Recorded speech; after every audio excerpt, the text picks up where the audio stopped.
dentuman besar baru saja terjadi di New York City. Zohran Mamdani menang pilkada New York City ya, dan itu luar biasa, bukan hanya mengguncang New York ya, mengguncang Amerika, tapi juga menjadi berita besar di seluruh dunia termasuk di Indonesia ya. Dan saya sekarang bersama Dr. Rabi Muhammad yang lama tinggal di New York, di Manhattan, Columbia University, dan Gus Ulil yang selalu mengamati perkembangan Amerika. Pertempurannya di dalam dunia medsos, polarisasi antara MAGA dengan apa namanya? Dengan woke. Itu selalu diamati oleh Gus Ulil, dan Gus Ulil juga mengikuti secara intens lah ya apa yang terjadi dengan Zohran Mamdani. Yeah. Jadi ini saya kira ini kombinasi yang pas lah ini, dan saya juga tertarik ini dengan kabar baru ini. Gitu. Jadi saya ingin memulai dengan Kang Robi ya.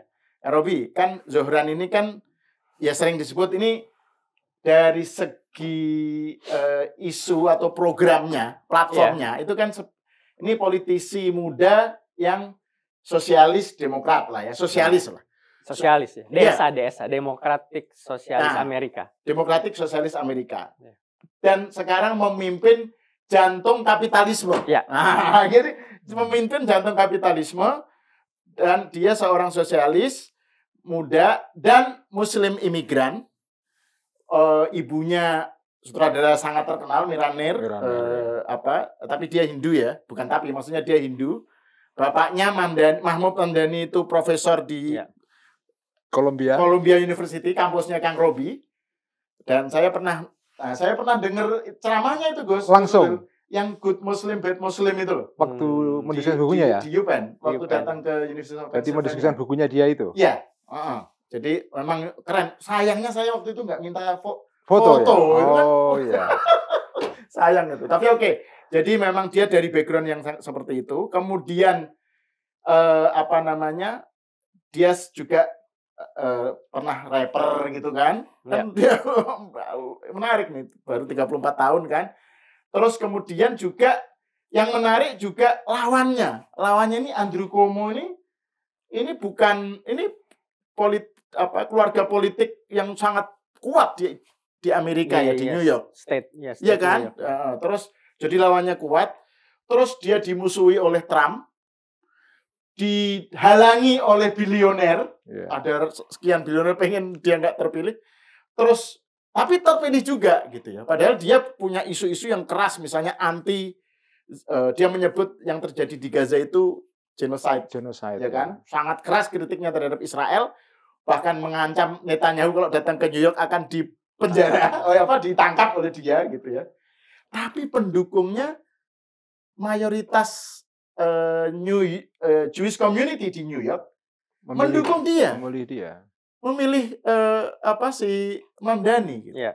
Jadi ini gimana kita menjelaskan fenomena Zohran ini? Seperti tadi dibilang levelnya banyak ya. Saya pilih satu dulu aja. Saya pilih yang diawali sama historis sedikit lah ya. Jadi buat saya ini kemenangan Mamdani ini bukan hanya soal pemilu politik, tapi ini adalah indikasi terjadi generational shifting. Sebuah isu yang levelnya generasi sangat dalam, berbeda. Maksudnya apa? Maksudnya gini. Tahun 90 atau saya pertama kali ke New York itu akhir 80. Itu New York itu isu utamanya keamanan, security. Wali kotanya Giuliani.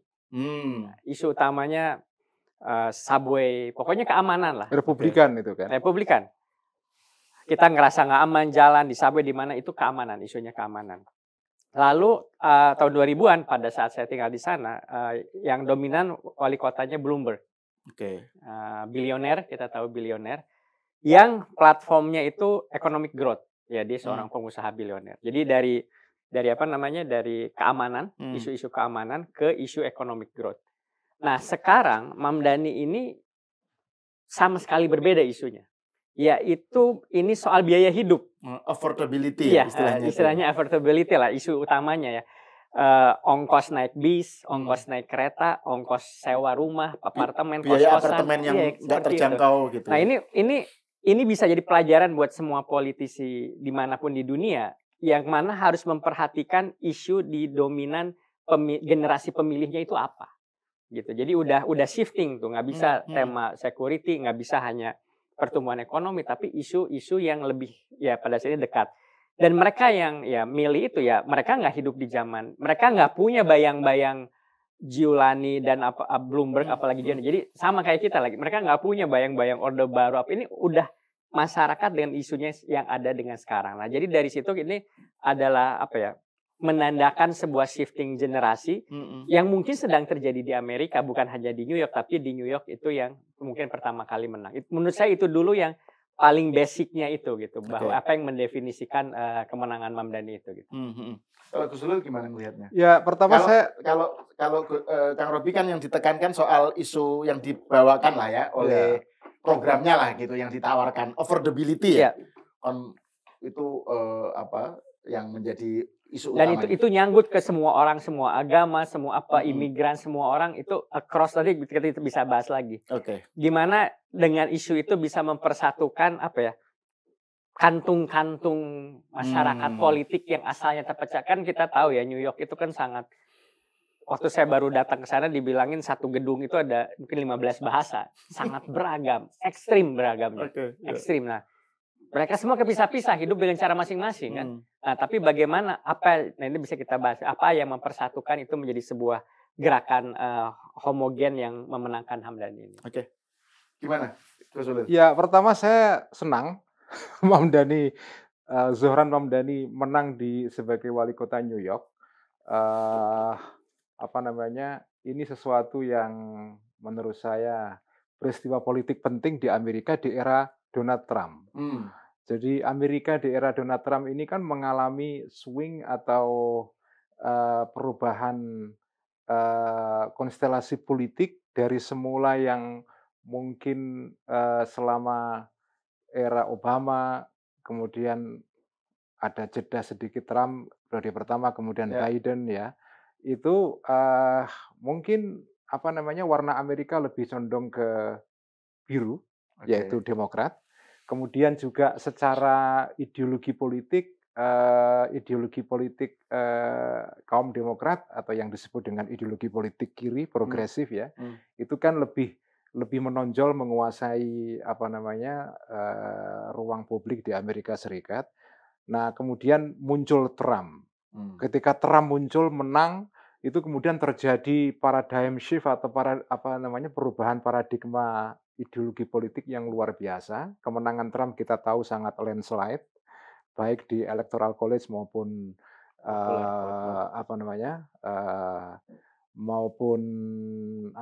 suara pemilu ya. Nah tiba-tiba sekarang di era Trump ini muncul fenomena Zohran Mamdani. Dan kita tahu fenomena di New York ini tidak terisolasi. Di Virginia tidak jauh dari New York itu juga Partai Demokrat menguasai, mereka menang dalam pemilu gubernur, wakil gubernur dan Attorney General atau Jaksa Agung negara bagian. Jadi ini luar biasa terjadi perubahan politik yang cepat sekali di era Trump. Apakah ini misalnya kita bisa membacanya sebagai semacam ketidakpercayaan terhadap Trump atau gimana? Apakah misalnya ini bisa menjadi indikator untuk pemilu sela bulan November tahun depan? Apakah akan menjadi indikasi bahwa Trump akan merosot dukungannya? Atau bagaimana? Kemenangan Mamdani itu sangat landslide, 60% lebih. Ini luar biasa. Sesuatu yang sebetulnya ya tidak sering terjadi di Amerika, kemenangan seperti itu ya. 60 sekian persen itu luar biasa. Dan ini orang yang politisi pendatang baru sama sekali, membawa platform politik yang oleh banyak kalangan Amerika disebut ini platform sosialis, bahkan mungkin komunis ya. Trump sosialis yang progresif kiri sekali, gitu, kiri sekali. Dan kita tahu Mamdani ini sikap-sikapnya di dalam isu-isu politik juga sangat kontroversial. Mungkin bahkan bagi orang-orang Islam sendiri. Misalnya dia membela orang-orang LGBT, membela transgender. Jadi dia adalah wakil dari suara Demokrat yang sesungguhnya. Jadi suara suara kaum progresif kiri di Amerika, ya. Tetapi saya suka karena posisi dia yang firm terhadap Palestina. Saya suka sekali dan saya terus terang senang karena ya memang mungkin ya setelah Trump menang itu kan wacana politik di Amerika kan bergerak ke kanan. Ya, wacananya kan bergerak ke kanan, anti imigran, anti orang-orang Islam, kemudian pro Israel sekali. Kemudian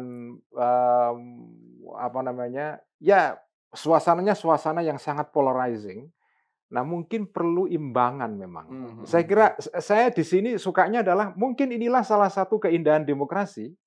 Ada mekanisme di dalam demokrasi untuk melakukan koreksi terhadap tendensi-tendensi yang salah atau kebablasan dalam dirinya. Kembali ke soal ininya ya, konteks New York City. Kan sebelumnya ada September 11 yang begitu membuat shock juga ya, dan membuat orang tuh begitu takut terhadap Islam. Sangat kerasa sekali gitu ya di New York City apalagi gitu. Terus beberapa tahun kemudian muncul Zohran Mamdani. Gitu loh, yang ya imigran, yang orang Islam gitu. Terus juga namanya aja juga Zohran Mamdani gitu. Terus fokusnya kemudian yang menjadi rame itu soal isu yang betul-betul real life, problem dalam kehidupan sehari-hari kan, soal apartemen yang mahal, terutama soal apartemen ya, yang itu sewa apartemen yang betul-betul katanya makin nggak terjangkau oleh kalangan anak-anak muda gitu. Nah itu gimana Kang Robi melihat perubahan yang terjadi di New York, karena September 11 kan Kang Robi ada di sana. Nah itu masalahnya, saya ada di sana. Ya kita semua ada di Amerika. Saya belum. Oh belum di Amerika. Tapi masalahnya pemilih Mamdani sekarang itu nggak ada. Mereka nggak tahu lah, atau masih terlalu kecil atau bahkan belum lahir pada saat September 11. Jadi buat pemilih Mamdani sekarang kebanyakan itu peristiwa yang nun jauh masa lalu, gitu. Tapi itu jadi justru itu ya buat itu tadi yang saya bilang. Ini ada generational shifting. Peristiwa yang buat kita begitu signifikan September 11 itu nggak ada dalam living memory, ya bukan nggak ada lah, minim ya dalam living memory pemilih Mamdani sekarang. Tapi tetap lokal konteks menurut saya penting. Kan tadi kita bilang ya ini kan sebetulnya bukan hanya ya semua minoritas lah memilih dia kan, warna kulit, agama, background apapun. Jadi kan Mamdani ini koalisi ya. Nah pertanyaannya bagaimana dia bisa membangun koalisi padahal seluruh institusi yang formal dari mulai politik ekonomi melawan dia. Itu kan buat saya kemenangan Mamdani ini kemenangan network melawan hierarki lah. Kira-kira gitu lah ya. Salah satu yang menjadi pemersatu itu kita lihat wali kota sebelumnya, Adams. Yang bermasalah. Korupsi macam-macam. Pokoknya kasus semua. Sama Trump dikasih pardon. Jadi itu adalah jadi secara moral si Adams ini buruk, jelas clear buat semua orang. Adams ini buruk secara moral. Jadi Mamdani ini dengan cerdik dia melihat ada peluang bahwa dia mengklaim sebuah posisi moral yang akan lebih baik dari Adams ini. Jadi orang itu udah capek sama politisi korup dengan harga kebutuhan sehari-hari yang mahal dan politisi yang tidak jujur korup. Mamdani itu fresh di situ. Jadi dia bisa menurut saya berhasil merajut kantung-kantung yang sebelumnya terpisah. Kita tahu New York ya. Beda berapa blok udah beda banget. Bener gak? Di sini orang hitam, di sini orang putih. Di sini reggae, di sana hip hop gitu. Betul. Jadi kan sangat beragam. Tapi narasi apa yang mengikat mereka itu semua? Menurut saya itu kehancuran moral Eric Adams itu betul-betul dimanfaatkan oleh Mamdani. That's it. Finish. Saya akan bawa refreshing yang lebih segar. Jadi itu real. Makanya selain menang banyak Gus Ulil, pemilu kemarin itu Pilwat itu juga turnout-nya paling besar. Paling besar ya, betul. Betul ya. Mungkin rekor baru lah. Udah ratusan tahun nggak pernah orang New York berbondong-bondong ke TPS baru sekarang. Bahkan nggak di zaman Obama sekalipun. Jadi ini turnout mungkin terbesar lah dalam sejarah modern pemilihan kota. Jadi memang dia bisa menampung semua kegelisahan rakyat New Dan York 80% itu di bawah 40 tahun. Nah, iya. Jadi suara kaum muda, milenial dan Gen Z ya. Milenial akhir Gen Z lah terutama. Iya, terutama Gen Z. Jadi menurut saya yang menarik itu bagaimana Mamdani bisa membangun sebuah koalisi, saya sebut aja koalisi moral narasi ini yang justru menguntungkan dia. Dia memang diserang Islamofob. Tapi hebatnya kampanye dia kalau diperhatikan, setiap serangan itu justru membenarkan inilah kita orang yang ditindas melawan penindas. Gitu. Okay. Karena ada Gaza juga gitu kan. Karena kan dia melihat Gaza ini sebagai peristiwa dekolonisasi kan, bukan peristiwa agama tapi peristiwa antara kolonial dan apartheid gitu-gitu ya. Jadi semakin diserang semakin kuat koalisi Mamdani. Bahwa tuh bukti semua, kalau bahasa di Indonesia mungkin semua oligarki nyerang kita. Berarti kita inilah yang betul gitu, kira-kira gitulah. Betul. Jadi itu juga yang membuat mereka kuat sekali soal koalisi. Dan tentu pertanyaan selanjutnya, bisa nggak dia membawa koalisi yang sudah berhasil menangkan dia itu menjadi governing coalition? Itu tentu. Tapi itu mungkin itu isu menarik. Isu lainnya lagi. Tapi sebelum masuk ke situ, saya mau ke Gus Ulil lagi nih terkait dengan bahwa Zohran Mamdani itu misalnya tadi isu-isunya kan sebenarnya liberal ya. Isu-isu progresif lah, demokrat lah. Pro terhadap equal rights. Termasuk pada LGBT misalnya. Dan pada saat yang sama sangat keras terhadap apartheid, apa yang dia sebut sebagai genocide di Palestina. Gaza. Pokoknya sangat keras terhadap Netanyahu lah. Dan dia sebut Israel apartheid kalau nggak salah. Iya, dia sebut kan. Nah, keras sekali dia terhadap Israel. Ini menarik Gus Ulil. Gimana membaca dukungan dari Jewish community di New York yang mayoritas mendukung dia. Bahkan ada satu video yang dari kalangan Ortodoks Yahudi Ortodoks bilang Mamdani harus menang, kalau nggak menang itu nanti Zionisme yang bakal menang, kayak gitu-gitulah. Nah ini apakah ini menandakan sebuah perubahan sikap di kalangan lapisan muda Amerika terhadap Israel, atau ada sesuatu yang lain? Dan juga tadi itu seberapa jauh ini bisa diklaim sebagai wah dia Islam gitu? Karena isunya sebenarnya kan sangat lebih ke isu-isu pro equality. Betul. Isu progresif. Isu progresif, bukan isu identitas. Nah, sebelum masuk ke isu soal sikap Mamdani yang sangat keras terhadap Israel dan dia membawa platform tentang isu-isu real yang berkaitan dengan kehidupan nyata. Menurut saya Mamdani ini contoh bagus koreksi terhadap kekeliruan Demokrat pada masa Biden kemarin. Kekalahan Partai Demokrat di dalam pemilu terakhir yang memenangkan Trump itu antara lain karena oleh banyak pengamat di Amerika dikatakan bahwa Partai Demokrat itu kemarin meninggalkan jati dirinya sebagai Partai Demokrat yang mengurus masalah-masalah real kelas menengah, kehidupan sehari-harinya, termasuk soal inflasi, soal affordability tadi itu, harga sewa apartemen yang makin mahal dan macam-macam. Itu di dalam pemilu terakhir tahun 2024 ya. Itu tidak diperhatikan oleh Partai Demokrat, sementara mereka justru masuk ke isu-isu yang lebih berbau ideologis, soal ideologi gender, wokeism dan segala macam. Jadi banyak kemarin para pengamat yang mengatakan bahwa Partai Demokrat kemarin itu meninggalkan jati dirinya sebagai Partai Demokrat. Isu-isu Demokrat justru diambil oleh kaum Republik. Kaum Republik memperhatikan isu-isu real yang dihadapi oleh masyarakat bawah di Amerika, termasuk soal border, soal batas wilayah, soal imigran dan segala macam. Itu secara nasional memang menjadi isu real yang menjadi concern-nya masyarakat Amerika, tapi tidak diperhatikan oleh Partai Demokrat. Nah, Mamdani menurut saya itu mengembalikan Partai Demokrat kepada jati dirinya, yaitu bahwa Partai Demokrat itu mestinya memang memikirkan nasib orang-orang kelas menengah.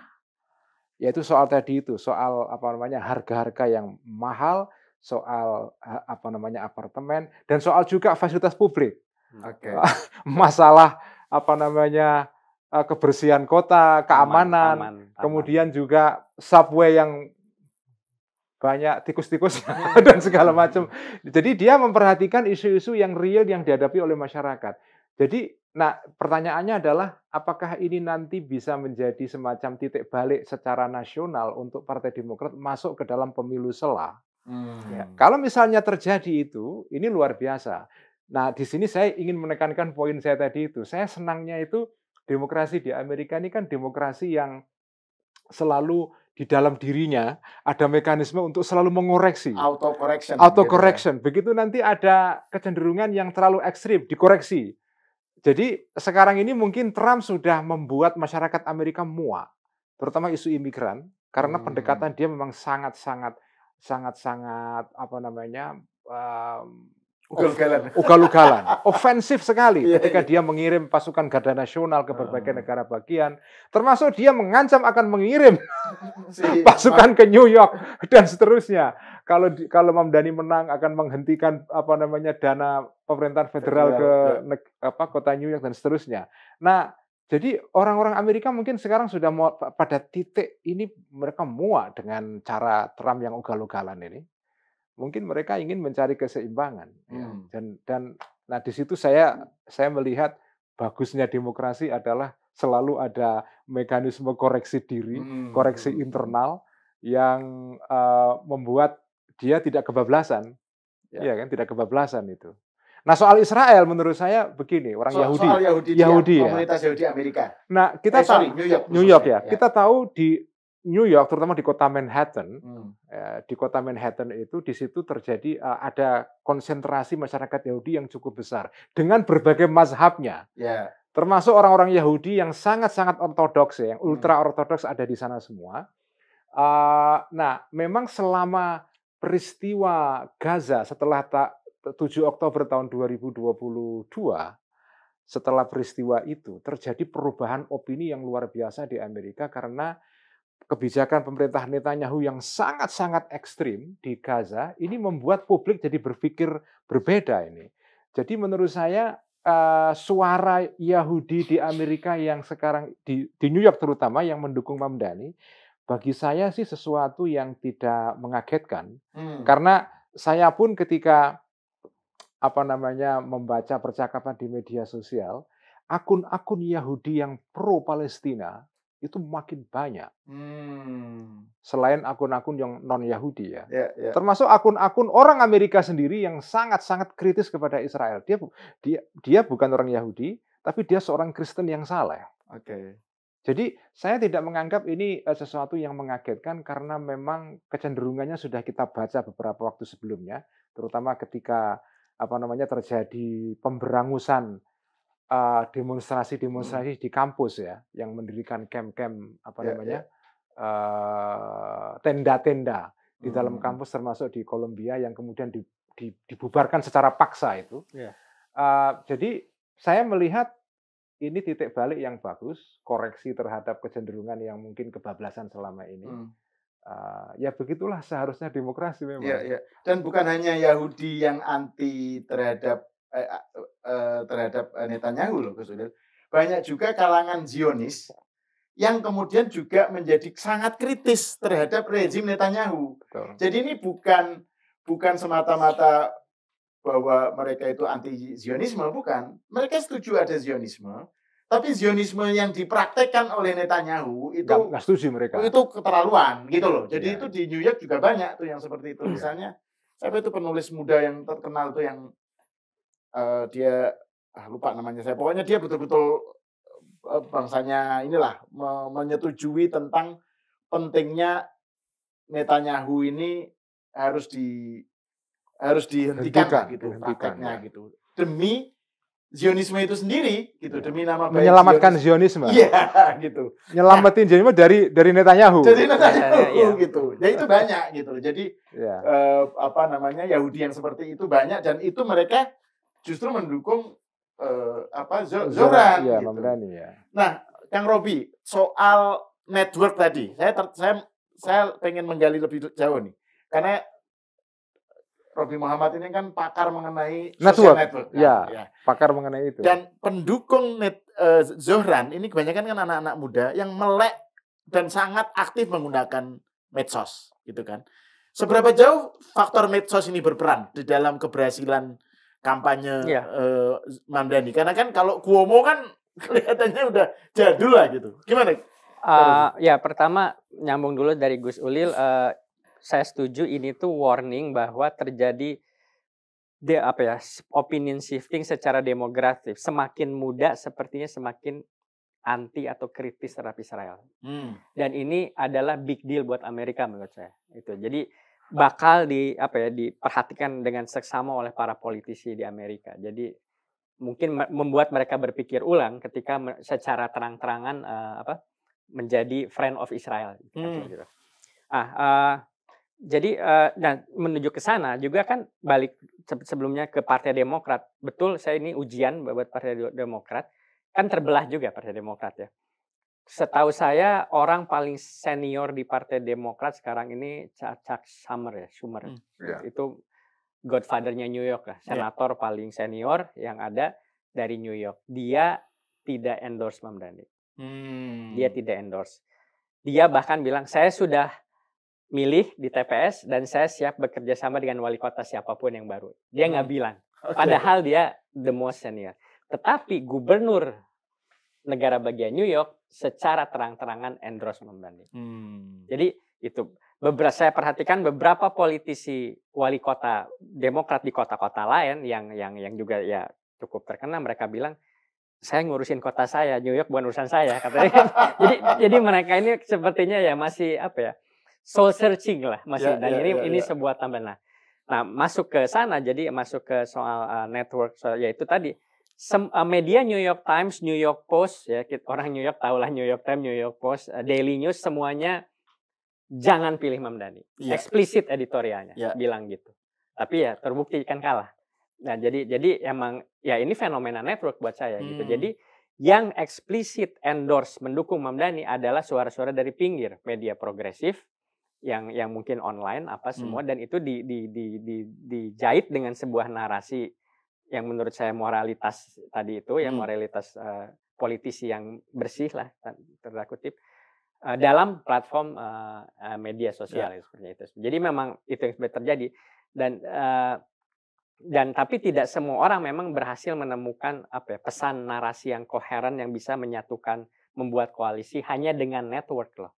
Karena semua institusi itu nggak ada, ya hampir nggak ada lah yang memihak Mamdani. Jadi itu betul-betul kalau yang mempelajari gerakan sosial itu betul-betul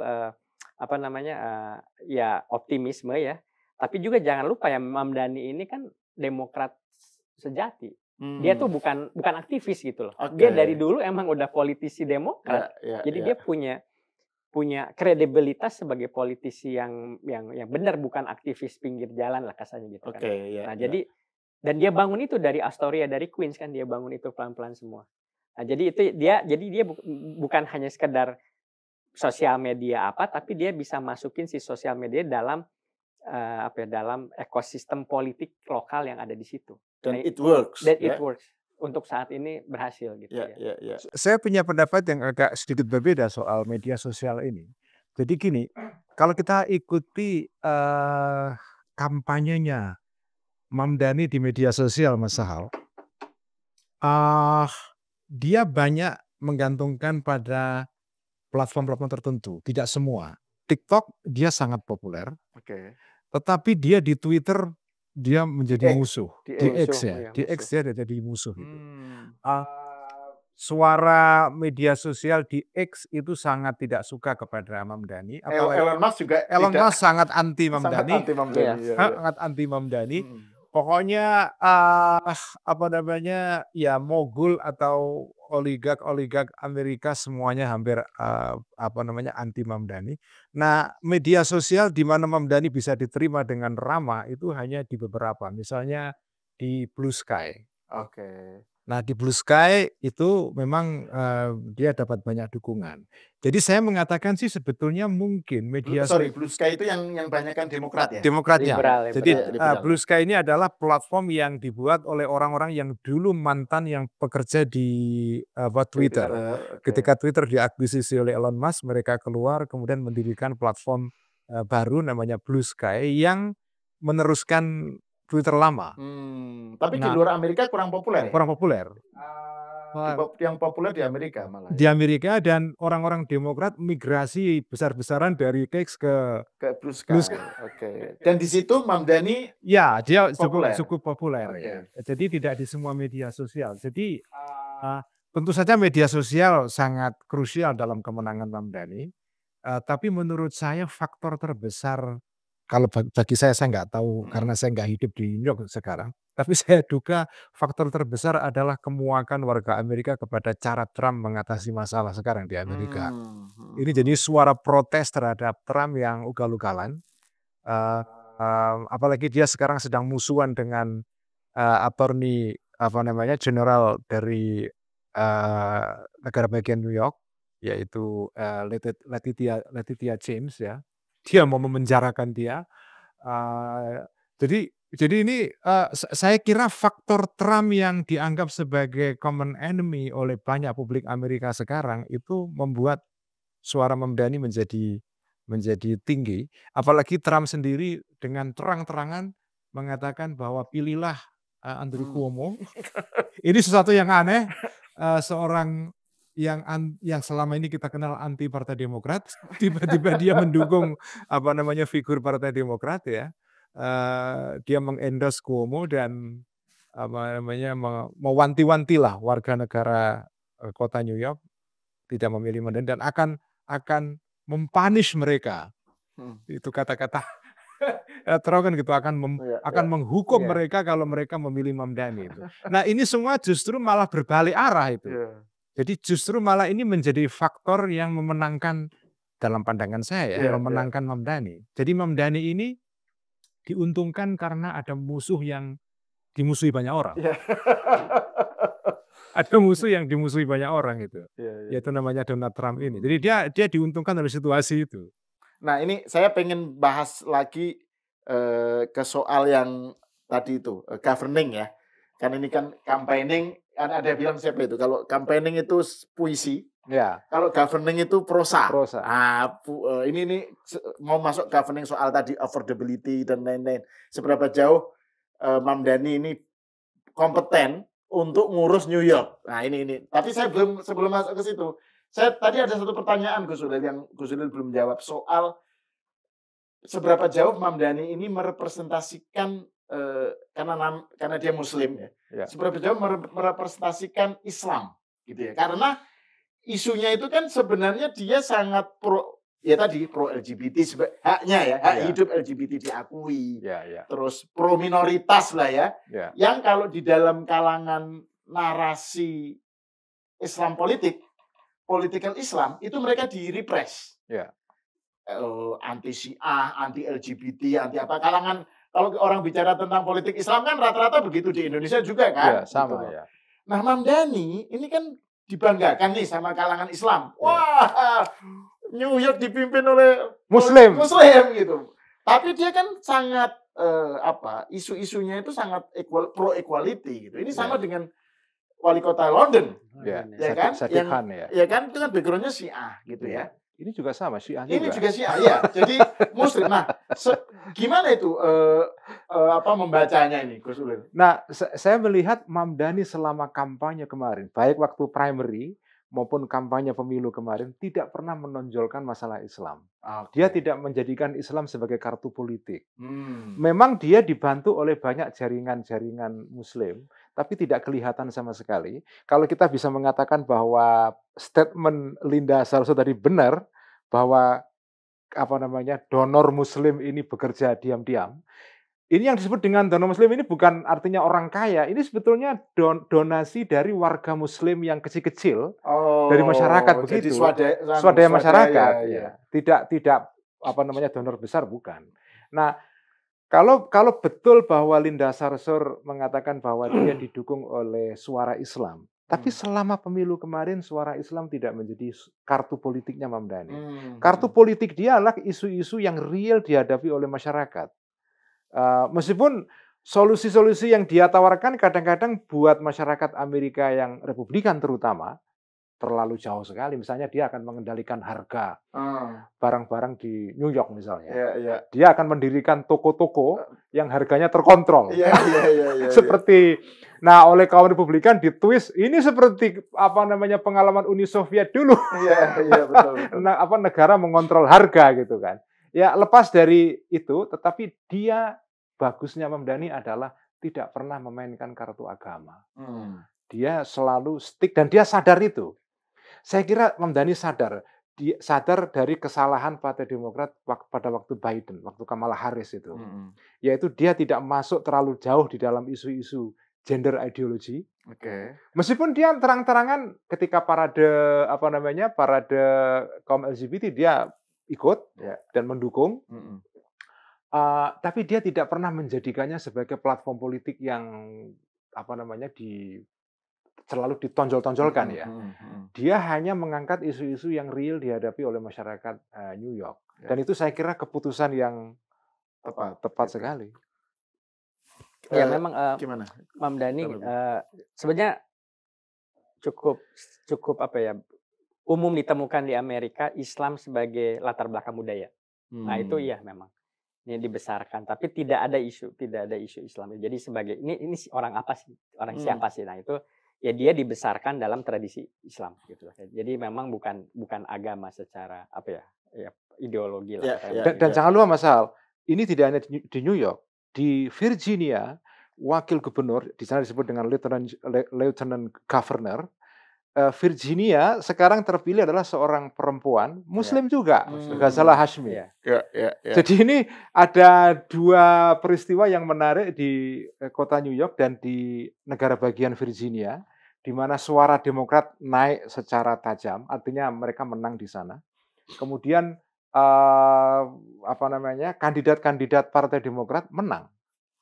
Ya, kalau Virginia malah menyapu bersih itu dari gubernur, wakil gubernur sampai attorney general ya. Sayangnya Virginia peristiwanya terjadi pas bareng dengan New York. Mamdani jadi nggak terkenal, tenggelam.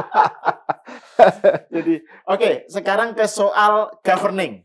Nah ini kan tadi Kang Robi Gus Ulul sudah nyebut bahwa memang isu utama yang ditawarkan oleh Zohran adalah affordability.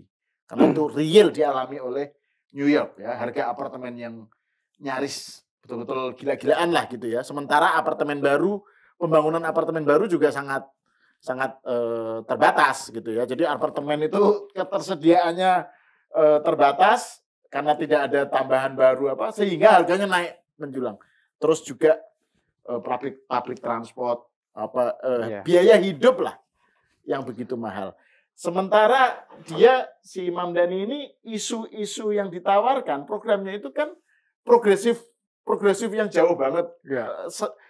Sanders lah gitu ya, kira-kira sosialis. Ya sosialis. Nah, sosialis ya. Pertanyaannya kalau di Amerika itu kan biasanya ada kecenderungan yang begitu ekstrim itu kalau mau bertahan dia harus menjadi moderat, harus di tengah. Ke tengah ya. Betul gitu itu. Kan? Nah, seberapa jauh Mamdani ini nanti dalam aspek governing? Ya. Nah isunya pertama kan secara personal serangan terhadap dia selain background dia Islam minoritas itu adalah dia tidak berpengalaman. Dia ini kan level anggota DPRD tingkat kecamatan. Ya, backgroundnya itu gitu. Jadi level bukan camat tapi itu tadi city council ya. Yes, enggak hanya di Astoria aja. Astoria aja di Queens aja, bukan di New York City. Jadi kalau DPRD kota ya oke, ini di bawah lagi jadi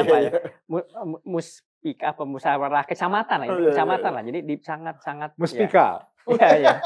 Nah, itu kan isu itu. Jadi dia memang itu memang salah satu kelemahan yang banyak juga diserang dia. Nah, itu satu, apalagi menjalankan seperti tadi dibilang oleh Gus Sahal di awal, menjalankan program sosialis di jantung kapitalis gitu. Yeah. Nah, ini Misalnya real estate berhadapan dengan Trump langsung dan kroni-kroninya. Ini kan semua real estate Manhattan ya dikuasai oleh Trump. Urusan harga kontrakan ya itu urusan sama real estate, pengusaha real estate itu semua kan seperti itu. Jadi itu memang kita masih belum tahu segimana, tapi bahkan jangankan sampai sana, sampai seberapa jauh dia mempertahankan koalisi ini menurut saya itu juga masih pertanyaan. Ya sampai ya gimana lah jangankan governing, koalisinya masih bertahan kan nih gitu kan. Karena kan kemarin si Cuomo kan maju ya didukung Trump. Kan dia kalah sama Mamdani kan di primary. Dia maju sebagai independen. Kan? Artinya apa? Dia memecah suara Demokrat. Jadi suara Demokrat New York itu sebetulnya pecah antara Cuomo dan Mamdani dan satu didukung Trump. Nah, ini kan belum, pertama dia harus bisa membuktikan bisa nggak dia mengkonsolidasikan partai dia sendiri Demokrat di bawah dia. Itu dulu gitu. Nah, karena kan supaya terbentuk dulu lah katakan pemerintahannya. Meskipun dia didukung gubernur dan beberapa politisian, tapi itu dulu bisa nggak dia membentuk koalisi politik Demokrat yang kokoh stabil di New York City itu dulu gitu. Menurut saya itu dulu ya. Ya itu. Nah, Gus Ulil kan biasanya dulu ya kalau kita diskusi tentang sosialisme, itu kan ada yang bilang sosialisme itu paling cocok diterapkan dalam komunitas kecil. Kalau di Israel itu ada kibbutz. Kibbutzim itu cocok lah. Tuh sosialisme. Koperasi. Karena kan betul-betul bisa dikontrol dengan cara seperti yang dimaui oleh prinsip-prinsip sosialisme. Tetapi ini jantung kapitalisme yang sedang akan dipimpin oleh tempatnya Wall Street di sana. Pusat keuangan dan jantung kapitalisme. Nah, ini gimana menurut Gus Ulil ini? Jadi di Amerika, apakah dengan begitu jangan-jangan mereka kemudian waduh, ini sosialisme jangan-jangan bisa diterapkan nih gitu atau gimana Gus Ulil? Di Amerika kan ada dua istilah yang menarik, ada Wall Street, ada Main Street kan. Wall Street ini tempatnya para kapitalis, tempatnya kantor stock market Amerika. Main Street adalah jalannya orang-orang biasa. Iya. Dan Wall Street itu kan ada film Wall Street yang dulu. Iya betul. Gordon Gekko. Iya, Gekko kan dibilang greed is good. Greed is good. Serakah itu bagus. Gitu. Jadi ini seberapa jauh nih Mamdani bisa? Nah, pertanyaan mendasarnya adalah seperti tadi diungkapkan oleh Mas Sahal. Biasanya demokrasi itu akan jalan kalau platformnya itu platform orang-orang yang beroperasi di situ, kandidat politik di situ itu moderat. Tapi ini justru ada tokoh yang membawa. Sebetulnya gini, Mamdani platformnya tidak ekstrim banget juga tidak, karena platformnya sebetulnya adalah platform yang cukup moderat karena berbicara mengenai soal kebutuhan sehari-hari masyarakat umum ya. Tapi dia sendiri sosoknya itu sama kontroversialnya dengan sosok lain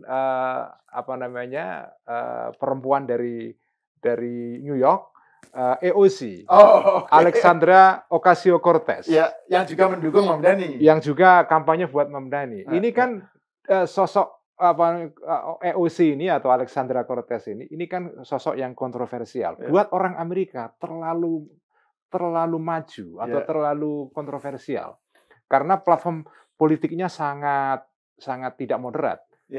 Misalnya dia membawa Green New Deal kan, perubahan tata ekonomi Amerika secara fundamental karena dia membawa isu lingkungan. Di mata kalangan Demokrat pun itu terlalu maju. Kemajuan gitu ya. Apalagi buat orang Republikan. Nah, sebetulnya Mamdani sosoknya itu mendekati Ocasio-Cortez ini. Mirip sebetulnya. Meskipun di dalam kampanye kemarin dia tidak membawa platform yang terlalu radikal. Ya mungkin karena levelnya kota ya. Kalau dia maju pada level negara mungkin akan bawa platform yang sangat radikal. Tapi menurut saya tantangannya adalah bagaimana orang yang seperti ini bekerja di dalam sistem Amerika yang sebetulnya tidak memberi ruang kepada orang-orang yang membawa platform yang radikal seperti ini.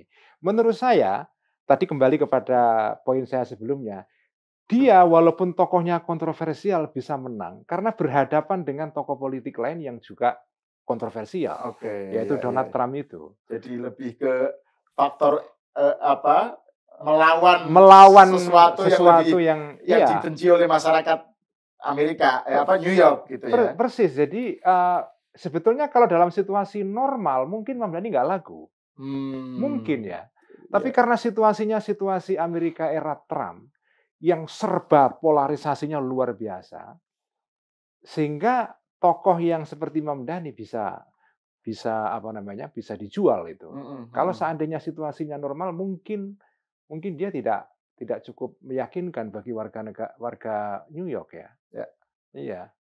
Oke. Nah ini terakhir nih. Ya biasalah kita mengakhirinya dengan pelajaran apa yang bisa diambil. Hikmah. Iya ini. Kang Robi, gimana Anda membaca soal fenomena dentuman, bukan Big Bang lah ya.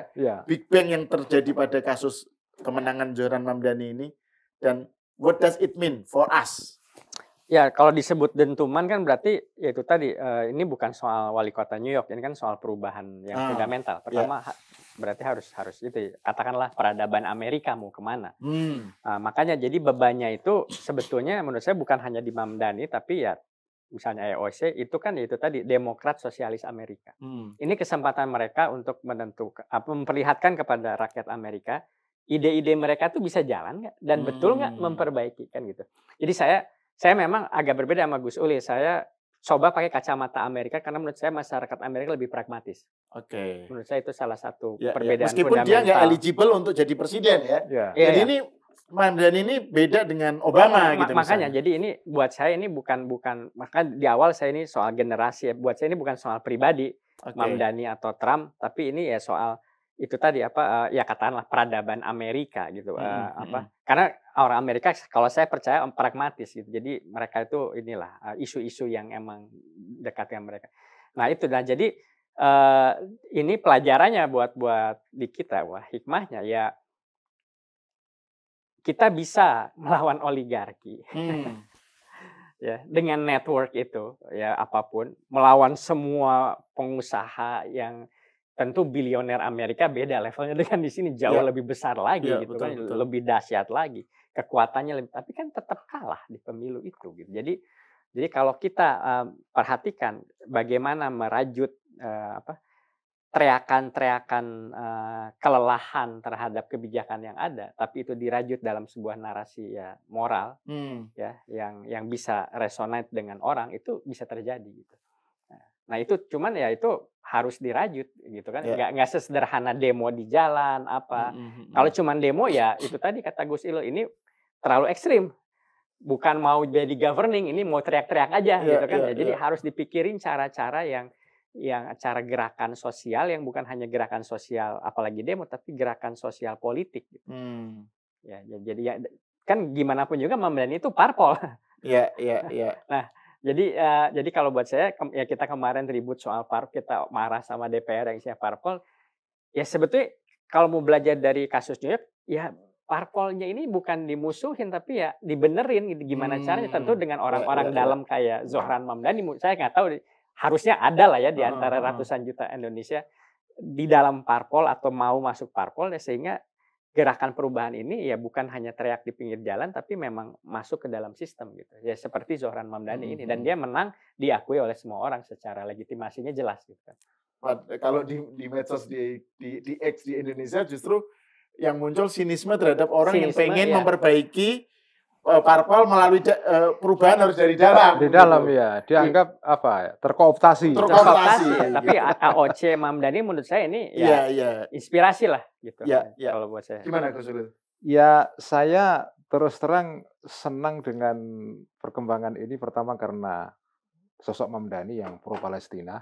Sebagai orang yang pro Palestina, saya senang di Amerika ada tokoh-tokoh yang pro Palestina menang dalam pemilu di Amerika. Di era Trump lagi, ini bagi saya sesuatu yang sangat bermakna sekali. Yang kedua adalah ya tadi itu, menurut saya sampai sekarang masih percaya sistem politik yang terbaik adalah demokrasi. Meskipun saya tidak terlalu suka kepada orang-orang yang melihat demokrasi terisolasi dari hal-hal yang lain. Jadi demokrasi sebagai satu-satunya maslahat, mengabaikan maslahat-maslahat yang lain ya. Tapi saya tetap mengatakan bahwa demokrasi sistem yang terbaik. Dan contoh dari Amerika sekarang ini menunjukkan bahwa demokrasi itu mempunyai keunggulan, yaitu dia memiliki sistem untuk koreksi diri. Dan sekarang ini kita sudah melihat Amerika mulai bandulnya ya dari kanan mulai bergerak sedikit-sedikit ke kiri, tapi nanti begitu kirinya kejauhan juga balik ke kanan lagi kan.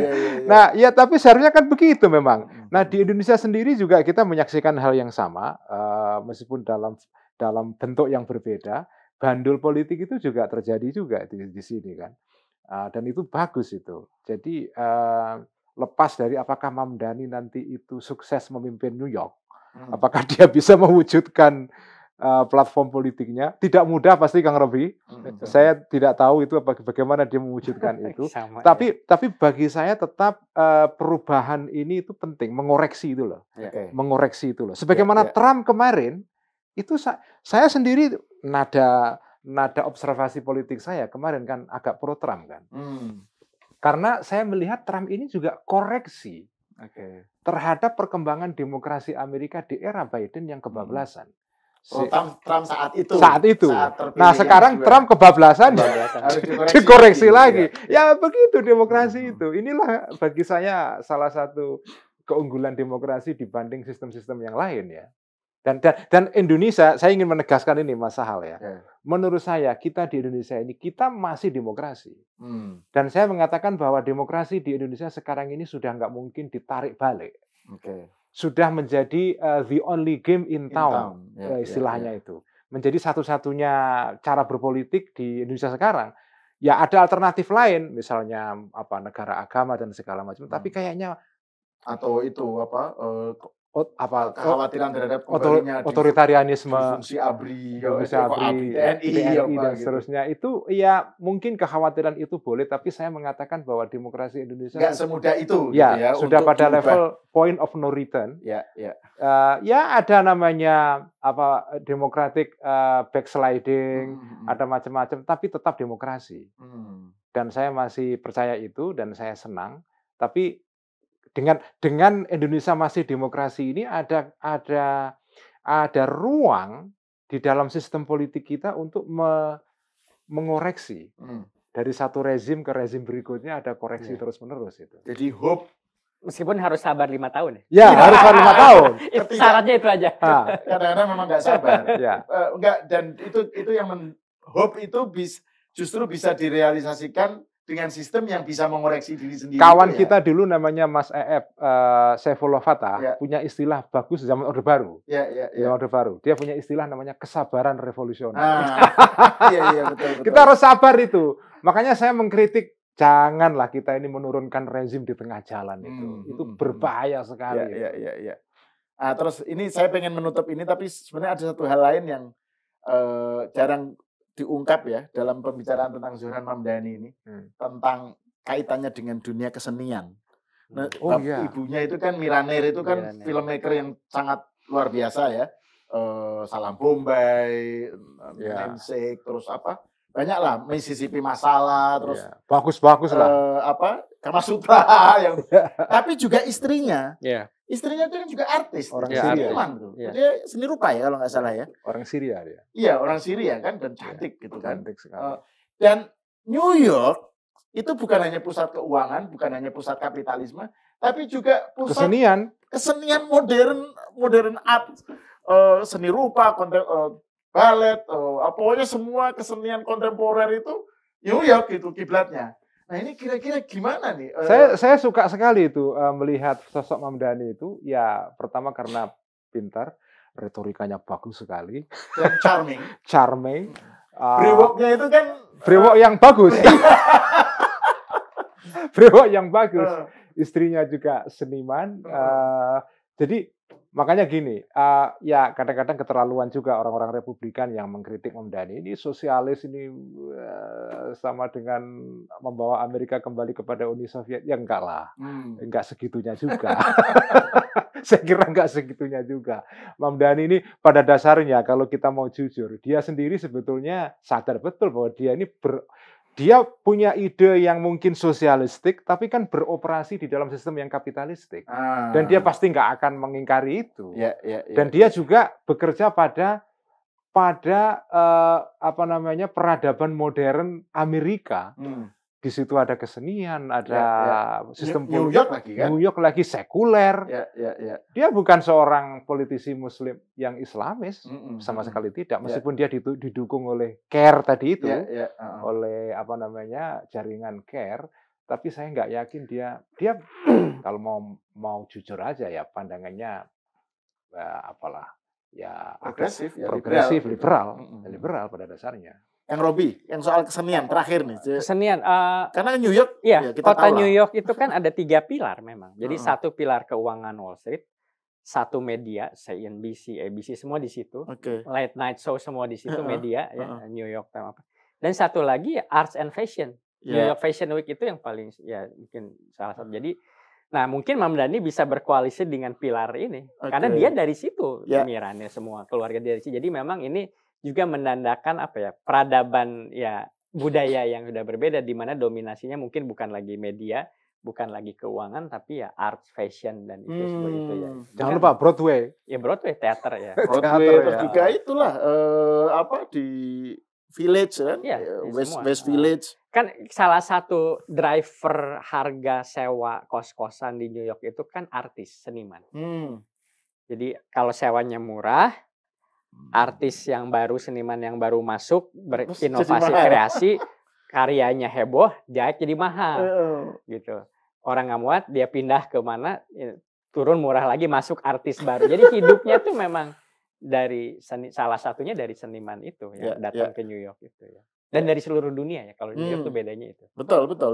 Dan ya maksud saya kan ada MoMA, Guggenheim, ada museum semua galeri itu ya gatekeeper-nya di situ lah. Betul. Ya. Oke, terima kasih Robi Muhammad dan Gus Ulil atas obrolannya, dan saya kira ini kita menarik lah untuk membicarakan bagaimana nanti seberapa jauh Zohran Mamdani dan Amerika dan New York ya dalam kesempatan lain. Pemirsa, sampai di sini dulu, kita berjumpa lagi di episode selanjutnya.